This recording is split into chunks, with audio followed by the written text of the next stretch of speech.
சாதி மதம் கடவுளை பற்றி சிந்திக்கிறவன் மக்களை பற்றி சிந்திக்க மாட்டான். இந்த சாதிக்காரன் செத்தா அந்த சாதிக்காரன் அறிக்கை விடுவான். வெட்டப்பட்டது கொல்லப்பட்டது இந்த சாதிக்காரனை கொள்ளுவான்.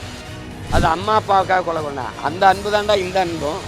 வரலாற்றில் மிக தவறான முடிவை எடுத்தது திமுகவின் தலைவர் ஐயா கருணாநிதி அவர்கள் தான். எது எதிர்காலம் வயிற்றுல பசியோட எங்கடா பறந்து வர அது கல்வியிலிருந்து மாறணும், உளவியலை உள்ளத்திலிருந்து மாறணும். தாத்தா காமராஜர் சீருடை கொடுத்தது ஏழை பணக்காரன் உயர்ந்த சாதி தாழ்ந்த சாதிங்கிற பாகுபாடு இல்லாமல் ஒரே உடை ஒரே இருக்கு அப்படி இருக்கணும்னு. இப்போலாம் நாங்கள் படிக்கும்போது தனித்தனியாக சாதி வாரி இருக்கையில் அமர்கிறது நாங்கள் படிக்கும்போதே இருந்துச்சு. அப்புறம் அது சரியா இல்லை. இன்றைக்கி அரசு தாழ்த்தப்பட்ட ஆதி தமிழ் குடிகள் பிள்ளைகள் தங்கி படிக்கிற விடுதிக்கு சமூக நீதி விடுதின்னு வைக்குது. செங்கலுக்கும் சிமெண்ட்டுக்கும் சாந்துக்கும் கம்பிக்கும் சமூக நீதி வச்சு என்ன பண்ண போகிற? சமூக நீதி நிலைநாட்டியிருந்தால் சமத்துவம் சகோதரத்துவம் இருந்திருந்தால் ஒன்றா உட்காந்து படிப்பான்ல, எதுக்கு தனி விடுதி?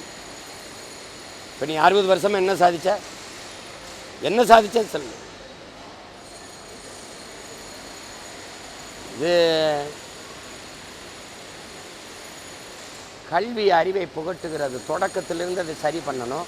அது சரி பண்ணுவோம்.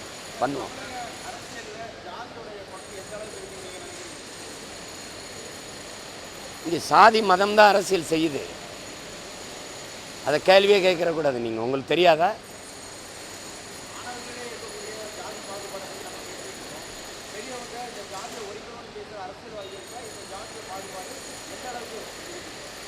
சாதி மதம் தான் இங்கே அரசியல் செய்யுது. தமிழ்நாடு மட்டும் இல்லை, நாட் ஒன்லி நம்ம அவர் ஸ்டேட். இது எல்லாம் இங்கே பாருங்கள், இந்தியா முழுமைக்காக தான் செய்யுது. நாட்டினுடைய முதன்மை அமைச்சர்களில் ஒருவர் அமித்ஷா அவர்கள், உள்துறை அமைச்சர், நாட்டினுடைய அமைச்சர், மதுரையில் பேசும்போது இந்து மக்கள் ஒற்றுமைன்னு பேசுகிறார்ல, பேசியிருக்காருல்ல. அவர் என்ன பேசணும்? இந்திய மக்களின் ஒற்றுமைன்னு பேசணும். அப்போ எழுதி இருக்கு பாருங்க. அப்போது ஒரு குறிப்பிட்ட சமயம் சார்ந்தவர்கள் மதம் சார்ந்தவர்கள் மீது வெறுப்பை கொட்டுவதே தங்களுடைய அரசியல் என்று இருந்தால் அது எப்படி நாடு சரியாக இருக்கும்? அப்போ இங்கே மதம் சாதிய உணர்ச்சிகள் தான் அரசியலை தீர்மானிக்குது. அப்போ இதை செத்து இதை சாகடித்து இதை கொன்னுட்டு மானுடம் மேலோங்கும் போது தான் அது சரியாக வரும். அப்படி இல்லது. அப்புறம் எதுக்கு உனக்கு இத்தனை வேதம், எதுக்கு இத்தனை புராண இதிகாசம், இவ்வளவு முன்னோர்கள், இதுதான் மகாவீர் புத்தன்லாம் பிறந்த பூமி அது சரிங்க. இது இப்படி தான் சொல்லி கற்பிச்சுட்டு போனாங்களா? அது அப்படி தானே நடக்குது. இங்கே இருக்கிறதே அதிகமாக அரசியலை தீர்மானிப்பதே சாதிய தலைமைகள் மத தலைமைகள் தான்.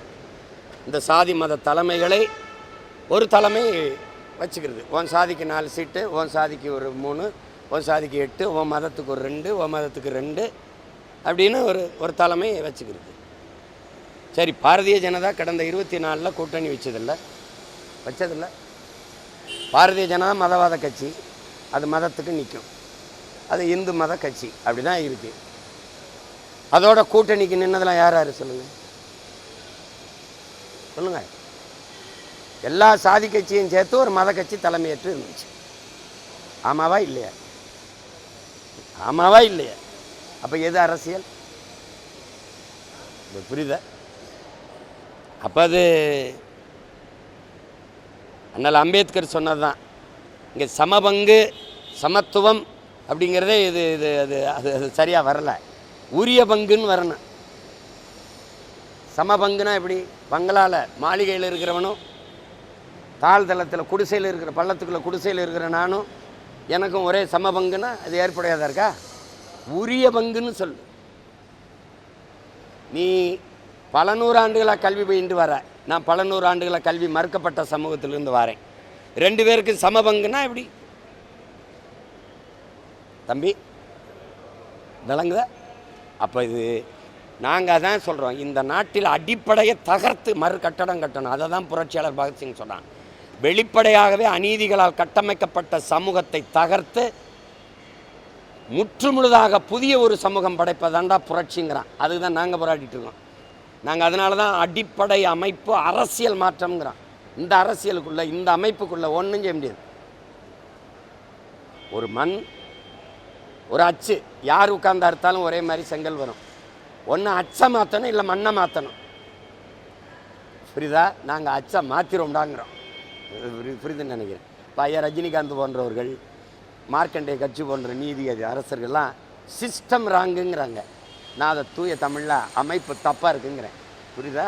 அதுதான் அதை மாற்றணும். அது இல்லைன்னா இந்த மாதிரி இன்னும் பல இதெல்லாம் என்னென்னா, ஒரு பெரியவங்க பழங்காலத்து மனிதர்கள் ஒரு அவங்க சாதிய வெறியில் அதை உணர்வில் கொண்டுட்டாங்க அப்படிங்கிறது இல்லை பாருங்க. பிள்ளைங்க பள்ளிக்கூடத்து பிள்ளைங்க கத்தி எடுத்து சாதிக்காக வச்சுக்குது. படிச்சுக்கிட்டு இருக்கான், படித்து வேலைக்கு போகிற பிள்ளைய வெட்டுறான். காதல் குற்றம்னு வெட்டுறாங்க. உலகத்தில் எப்படி கூட்டி கழித்து பார்த்தாலும் மிச்சம் இருக்கிறது அன்பு தாங்க. இந்த நிலத்தில் அன்பால் தான் இந்த நிலம் நிறைய இருக்குது. அன்பு ஒன்றை தவிர என்ன இருக்குது? அன்பை எவனாவது கொலை செய்வானா? உலகத்தில் அன்பை கொலை செய்வானா எவனாவது? அது அம்மா அப்பாவுக்காக கொலை கொண்டா அந்த அன்பு தாண்டா இந்த அன்பும். இது எப்படி? இது கொடுமை. இது கடும் சட்டங்கள் மூலமாக இதை ஒடுக்கலைன்னா இது ஒவ்வொரு தடவையும் வரும் ஒரு அறிக்கை விடுவாங்க. இந்த சாதிக்காரன் செத்தா அந்த சாதிக்காரன் அறிக்கை விடுவான். வெட்டப்பட்டது கொல்லப்பட்டது இந்த சாதிக்காரனை கொள்ளுவான். ஒரே சாதிகளை வச்சுக்கிட்டான்னா ஒரே ஜாதிகளையும் நடக்குதுல்ல. அவன் ஏழை என்ன வச்சுக்கிறான். என் மகளை எப்படா நீ கூலிக்கார பையன் நடந்துதான் இல்லையா? நடக்குது. அப்போ இங்கே எதன் பொருட்டும் காதல் கொலை செய்யப்படுவதை நம்மளால் ஏற்க முடியும். ஏன்னா இந்த உலகத்தில் கடைசியாக இருக்கிற ஒரே ஒரு புனிதம் அன்பு தான். அதையும் கொண்டுட்டு என்ன பண்ண போகிற? ஒரு காலம் வருது, அப்புறம் இந்த மாதிரி சாதிய கொலைகள் நடந்தால் என்னை இதே மாதிரி நிற்க வச்சு கேள்வி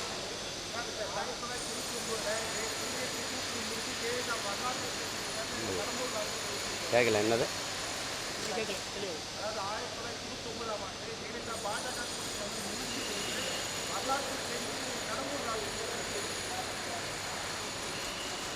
அதில் எனக்கு கருதலை.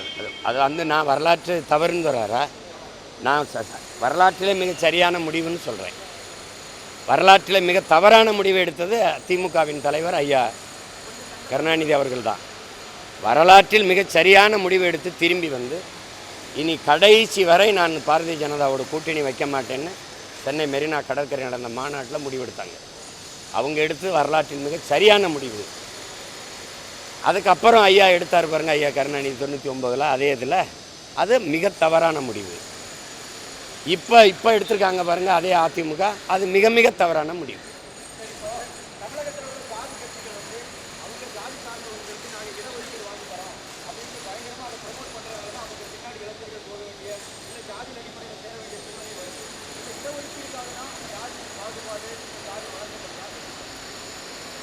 இல்லை, இதில் நீங்கள் நல்லா கவனிச்சுக்கணும். இதை எங்கள் பாட்டனார் அயோத்தியாச பண்டிதர் தெளிவாக சொல்கிறாரு. பள்ளிக்கூடத்தில் நீங்கள் சாதி கேட்குறீங்க, சான்றிதழில் சாதி இருக்குது, அதனால தான் ஒழிய மாட்டேங்குதுன்னு சிலர் பேசுகிறது. இப்போ உங்களுக்கு இந்த இங்கே கேள்வியில் அதில் தான் அவர் தான் கேள்வி கேட்குறீங்க. சமூகத்தில் இருக்குது, புறையோடு இருக்குது.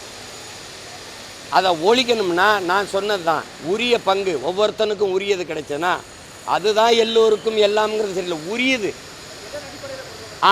எதன் அடிப்படைனா சாதியின் அடிப்படையில் தான். ஏன்னு கேட்டால் எதன் பொருட்டு நான் நிராகரிக்கப்பட்டேன் இருக்கு. எதன் பொருட்டு நான் தாழ்த்தப்பட்டவன், இழி சாதி இழிமகன் அப்படிங்கிறனால தான் இந்த கோயிலில் என்னை நுழையவில்லை நீ, இந்த குளத்தில் என்னை குளிக்க விடலை நீ, இந்த தெருவில் என்னை நடக்க விடலை நீ, என்னை படிக்க விடலை, என்னை வேலை வாய்ப்பு தரலை, எனக்கு அரசியல் அதிகாரத்தை தரலை.